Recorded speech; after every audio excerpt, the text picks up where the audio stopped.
ഈ mile stones assessment ചെയ്യാൻ വേണ്ടിയിട്ട് കൺസേൺഡ് ഡോക്ടറെ കാണിച്ചു കഴിഞ്ഞാൽ നിങ്ങൾക്ക് ന്യൂറോളജിക്കൽ ഡോക്ടേഴ്സും അസസ് ചെയ്യാറുണ്ട്.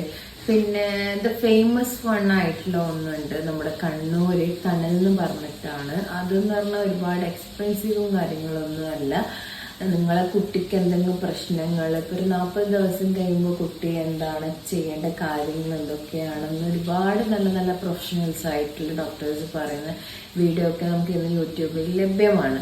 അപ്പോൾ 2 മന്ത് 3 മന്ത് അപ്പം അതിൽ നിന്നൊക്കെ എന്തെങ്കിലും വേരിയേഷൻ നിങ്ങൾക്ക് ഫീൽ ചെയ്യുകയാണെങ്കിൽ നമ്മളെ അടുത്താണെങ്കിൽ കണ്ണൂർ ടണലാണ്.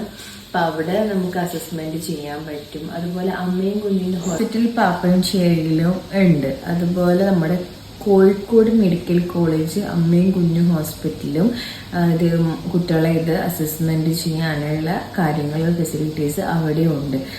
അപ്പം നിങ്ങൾ എന്ത് ചെയ്യാൻ എന്തെങ്കിലും ഒരു പ്രശ്നം നിങ്ങളെ കുട്ടീനെ തോന്നുവാണെങ്കിൽ, ജനിച്ച കുട്ടീൻ്റെ കാര്യങ്ങളാണ് ഞാൻ പറയുന്നത്, തോന്നുകയാണെങ്കിൽ നിർബന്ധമായിട്ടും കുട്ടീനെ അസസ് ചെയ്ത് തീരുമാനിക്കും. അപ്പം അങ്ങനെ ആവുമ്പോൾ നമുക്ക് പെട്ടെന്ന് തന്നെ അവരെ മൈൽ സ്റ്റോൺസ് റെഡിയാക്കാൻ വേണ്ടിയിട്ട് അതിന് വേണ്ട രീതിയിലുള്ള ഫിസിയോ അതുപോലെ തന്നെ ഐ വിഷൻ തെറാപ്പി, അങ്ങനെ കുറേ തെറാപ്പീസ് വരുന്നുണ്ട്. അപ്പം ഇതൊക്കെ നമുക്ക് നേരത്തെ കൊടുത്തു കഴിഞ്ഞാൽ അവർക്ക് പെട്ടെന്ന് പ്രോഗ്രസ് ചെയ്യാൻ കഴിയും. അപ്പം അവരെ ബ്രെയിൻ ഡെവലപ്മെന്റ് പ്ലസ് നമ്മൾ ആ ഒരു ആക്ടിവിറ്റിയും കൂടെ ആകുമ്പോൾ കുട്ടികൾ ഫാസ്റ്റ് ഗ്രോത്ത് ആവും. അല്ലെങ്കിൽ ഇതൊക്കെ പെട്ടെന്ന് ലാസ്റ്റാണ് മനസ്സിലായെങ്കിൽ ഇവർക്ക് സ്റ്റിമുലേഷൻ കൊടുക്കേണ്ട ടൈം ഒന്ന് മാറിപ്പോയി കഴിഞ്ഞാൽ പിന്നെ അവർ റീച്ച് ചെയ്യാൻ വേണ്ടി കുറച്ച് ബുദ്ധിമുട്ടാവും.